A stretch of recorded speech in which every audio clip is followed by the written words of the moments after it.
Hi. ജിമ്മിലെ Onam ഫംഗ്ഷനുമായിട്ട് ബന്ധപ്പെടുത്തി ഒരു videos ഭയങ്കര ഒന്നല്ല ഒന്ന് രണ്ട് മൂന്ന് വീഡിയോസ് ഇങ്ങനെ വൈറലായിട്ട് ഇത് വന്നത് കുറേ എനിക്ക് എല്ലാവരും ഷെയർ ചെയ്തിട്ടുണ്ടായിരുന്നു.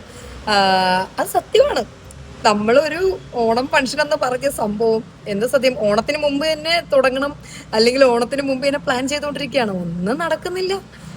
കുറച്ച് പേര്, ഒരു സത്യം പറയാം, 10-90 പേര് ക്ലയൻസ് ഉള്ള ജിമ്മാണ്. പക്ഷെ ഒരു ഫംഗ്ഷനെ വിളിക്കുമ്പോഴത്തേക്കും 1, 2 അല്ലെങ്കിൽ 5 പേര് അല്ലെങ്കിൽ 6 പേര്, ആരുമില്ല. നമ്മളിങ്ങനെ വിളിച്ച് വിളിച്ച് എന്താ പറയേണ്ട മെസ്സേജ്, നിങ്ങൾ വരുന്നുണ്ടോ. ഇനി കുറേ പേര് ഞാൻ വരാം ഞങ്ങൾക്കങ്ങ് ഉറപ്പ് തരുന്നു, പിന്നെ ലാസ്റ്റ് നിമിഷം വെച്ചിട്ട് കാലം മാറുന്നു. അപ്പോൾ നമ്മുടെ അവസ്ഥയും കൂടെ നിങ്ങൾ ചിന്തിക്കണം. നമ്മൾ ഇത്രയും പ്രോഗ്രാംസ് കാര്യങ്ങളെല്ലാം പ്ലാൻ ചെയ്യുന്നുണ്ട്, നമുക്കുള്ളിൽ ആ വിഷമമുണ്ട്, നമുക്കത് നടത്തണം. പിന്നെ കുറച്ച് പേര് പേയ്മെന്റ് ചെയ്യുന്നു, കുറച്ച് പേര് പേയ്മെന്റ് ചെയ്യുന്നില്ല. നിങ്ങൾ ചിന്തിക്കണം, ഓരോ വർഷങ്ങൾ കഴിയും തോറും എല്ലാ സാധനങ്ങൾക്കും, എന്ത് സാധനങ്ങൾ തന്നെയായാലും വില കൂടുകയാണ്. അപ്പൊ ഈ വിലക്കയറ്റത്തിനെ ഞങ്ങൾക്കും അതിജീവിക്കണം. അപ്പൊ നമ്മുടെ അവസ്ഥയെ എല്ലാം നിങ്ങൾ മനസ്സിലാക്കണം. അപ്പോൾ ഞാൻ ആ വീഡിയോസൊക്കെ കണ്ടപ്പോൾ ഞാനൊരു വീഡിയോ അങ്ങ് ഇട്ടേക്കാന്ന് കരുതി.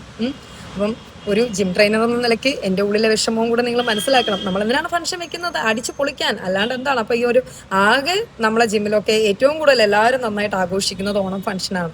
അപ്പോൾ ആ ഓണം ഫംഗ്ഷൻ വളരെ ഭംഗിയായിട്ട് ചെയ്ത് അത് വിജയകരമാക്കേണ്ടത് നിങ്ങൾ കസ്റ്റമേഴ്സാണ്. അപ്പം നിങ്ങൾ വീട്ടിലിരുന്നാൽ നമുക്ക് എങ്ങനെ അത് വിജയകരമാക്കാൻ പറ്റും?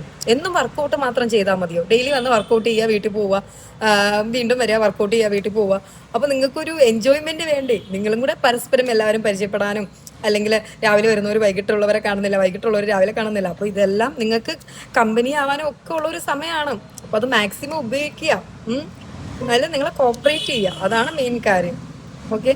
അപ്പം ഇതെല്ലാം എൻ്റെ ക്ലയൻസും കാണുന്നുണ്ടെന്ന് ഞാൻ വിചാരിക്കുന്നു. നിങ്ങളെല്ലാവരും വന്ന് ഓണം ഫംഗ്ഷൻ വിജയിപ്പിക്കുമെന്ന് നമ്മൾ കരുതുന്നു. ഓക്കെ. അപ്പോൾ എല്ലാവർക്കും ഹാപ്പി ഓണം. ഓക്കെ.